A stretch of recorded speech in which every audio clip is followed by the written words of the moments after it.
Do while statement. Exit control লুপে প্রথমে শর্তহীনভাবে একবার লুপ সম্পাদিত হয়, অতঃপর টেস্ট কন্ডিশন পরীক্ষা করা হয় এবং তা সত্য না হওয়ার ভিত্তিতে লুপ বডির পরবর্তী আবর্তন নির্ভর করে। এক্সিট কন্ট্রোল লুপ সম্পাদনের জন্য প্রধানত ডু হোয়াইল স্টেটমেন্ট ব্যবহার করা হয়।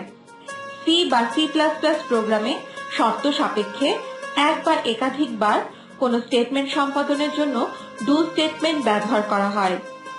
ডু স্টেটমেন্ট হোয়াইল স্টেটমেন্টের সাহায্যে কাজ করতে পারে না। হোয়াইল স্টেটমেন্টের মতো কোন পূর্ব ঘোষিত কাউন্টার ভেরিয়েবল ব্যবহার করে ডু হোয়াইল স্টেটমেন্টের আবর্তন সংখ্যা গণনা করা হয় এবং সেই অনুযায়ী সিদ্ধান্ত নেওয়া হয়। ডু হোয়াইল স্টেটমেন্টের ফরম্যাট দেওয়া হলো: counter declaration, counter initialization, do second bracket start action 1 second bracket close, while within bracket condition is true action 2।